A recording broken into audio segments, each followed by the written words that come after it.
Salut tout le monde et bienvenue sur la chaîne Système D. Aujourd'hui, on va aborder le sujet très épineux du rappel des véhicules équipés d'airbags pouvant se montrer dangereux pour leurs conducteurs.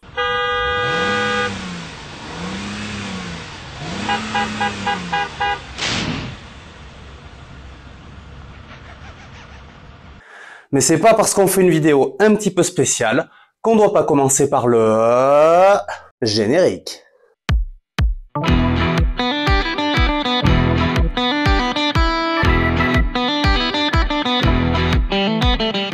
Alors, on parle déjà d'un scandale, et je suis plutôt d'accord avec cette opinion. Je m'explique. Les fidèles abonnés que vous êtes, ou que vous allez devenir d'ici quelques secondes, ne sont pas sans savoir que je possède une Seat Exeo de 2010, et comme bon nombre de possesseurs de ce fameux modèle, qui peut d'ailleurs s'apparenter à une Audi A4 type B8 pour les puristes, j'ai été impacté par une campagne de rappel qui s'est échelonnée sur plusieurs mois, voire années, et qui visait un remplacement de l'airbag passager, ainsi que la mise à jour logicielle après le fameux Dieselgate qu'a connu le groupe VAG, et ce, il me semble, en 2019, donc il y a déjà 5 ans. Et c'est justement là qu'est le scandale, quand on sait que les constructeurs savent depuis 2014 qu'il y a des soucis avec ces airbags de la marque Takata. Takata, Takata, voilà les Dalton. Bon, blague à part. La preuve en est avec ce jugement américain où l'entreprise japonaise plaide coupable en 2017 et avoue qu'il y a un risque mortel avec ces produits. C'était il y a 7 ans. Depuis, toujours en 2017, cette entreprise a bien entendu fondu les plombs, en laissant tout de même derrière elle une ardoise de plus de 8 milliards d'euros. Ça commence à faire une jolie somme. Et en fait, ça représenterait une centaine de millions d'airbags montés sur des voitures à travers le monde entier. Alors on vise tout particulièrement le groupe Stellantis ces jours-ci, et je vous dirai après pourquoi. Mais en fait, ils sont loin d'être les seuls à être concernés par une campagne de rappel, puisque maintenant on annonce pas moins de 8 millions de véhicules concernés sur la planète, de près de 15 marques différentes. Je vous mets d'ailleurs en description une liste non exhaustive des modèles potentiellement touchés par ces campagnes de rappel. Dites-moi en commentaire si votre voiture apparaît dans cette liste. Alors certains constructeurs ont pris les devants, tels que Ford et Honda, avec des campagnes en 2019, Audi, Mazda et Toyota jusqu'en 2020, BMW avec 20 000 séries 1, 3 et X3 rappelées en concession dès 2021, Land Rover, Skoda et Volkswagen en 2023, pour en arriver au groupe Stellantis dès décembre 2023. Donc là, les pros Stellantis diront sûrement « Ah ben tu vois, c'est pas les seuls ». Alors oui, effectivement, ce ne sont pas les seuls.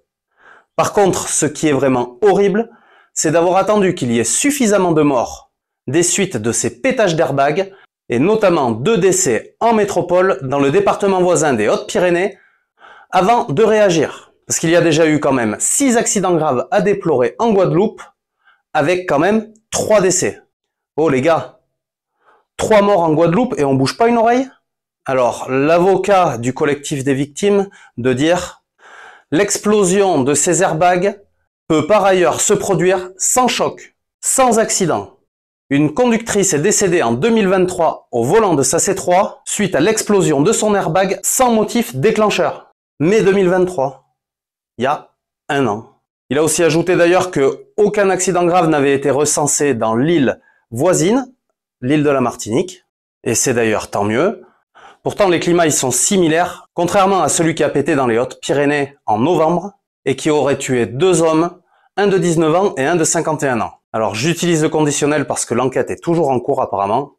Mais bon, du côté de chez nos amis Tarbé, en novembre, il fait pas 40 degrés, même si cet hiver a été quand même particulièrement doux, et le taux d'humidité n'y atteint pas non plus des sommets. Alors l'avocat dit aussi que certaines victimes ont reçu le courrier de rappel du constructeur qu'après le décès de leurs proches et que d'autres victimes n'ont carrément encore rien reçu. C'est quand même hallucinant de voir ça. Ils envoient encore un courrier à ceux qui sont morts en fait. Donc je pense, sans vouloir polémiquer, que Stellantis n'a regardé que ses intérêts financiers dans cette histoire et l'enjeu était énorme. Peut-être que ça va se chiffrer en centaines de millions d'euros à la fin. pensant peut-être noyer le poisson dans le temps, mais bien heureusement, il n'en sera rien. Alors rappelez-vous, ça fait quand même un petit peu tâche, quelques semaines après l'annonce de Carlos Tavares, qui a touché, accrochez-vous bien pour ceux qui ne sont pas encore au courant, pour l'année 2023, 36,49 millions d'euros de salaire. À plus de 70%, les actionnaires de Stellantis valident la rémunération de leur directeur général, Carlos Tavares. Plus de 36 millions d'euros pour l'année dernière. Soit 518 fois le salaire moyen de ses employés. Mais bon, malheureusement, maintenant, les faits sont là et on n'y peut rien. À part, bien entendu, se méfier de certains véhicules d'occasion qui peuvent venir de pays plus chauds que le nôtre, comme par exemple l'Espagne, le Portugal, le sud de l'Italie, la Grèce. Ça court pas les rues, mais ça peut arriver. Ensuite, en cas de doute, plusieurs solutions s'offrent à vous. Soit sur Internet où les constructeurs mettent tour à tour en place des plateformes sur lesquelles on entre le numéro de série de notre voiture, aussi appelé numéro VIN, que vous pouvez retrouver gravé sur des plaques, notamment dans le compartiment moteur, sur la carrosserie. Des fois, il est aussi gravé sur les vitres, mais surtout, vous l'avez ce numéro VIN sur votre carte grise dans la case E. Si vous n'avez pas Internet, eh ben, vous pouvez pas me regarder expliquer tout ça et vous savez pas ce que vous ratez. Plus sérieusement, le concessionnaire le plus proche pourra vous indiquer si votre véhicule fait partie du lot ou pas. Alors, attention, ce n'est pas parce que vous n'avez pas reçu de courrier que vous n'êtes pas concerné. Entre les changements de propriétaire, les changements de pays des fois, et on parle de remonter sur une période quand même de 19 ans pour certaines Opel. Votre auto a pu ou pourrait passer à l'as. Il est donc très vivement conseillé de vérifier la situation de votre véhicule. En revanche, c'est pas non plus parce que vous avez déjà reçu le courrier que le remplacement de l'airbag va s'opérer tout de suite. Vous vous en doutez bien. Certaines concessions se retrouvent en rupture de stock et bien entendu en attente de livraison de nouvelles pièces de rechange. Sachez qu'une action collective a été lancée au niveau national avec des inscriptions qui ont démarré ce 6 juin et qui ont prévu d'être clôturées en septembre prochain. Cette action vise à être plus fort face à la puissance d'un groupe comme Stellantis, à financer des experts, à rembourser des frais liés à la location d'une voiture de rechange, et peut-être même d'aller chercher des indemnisations pour les personnes qui ont dû arrêter de travailler suite à l'immobilisation de leur véhicule. Car oui, le courrier de Citroën stipule bien qu'il ne faut plus utiliser la voiture. Certains ont perdu leur emploi, d'autres n'ont pas pu se rendre à des rendez-vous médicaux, etc.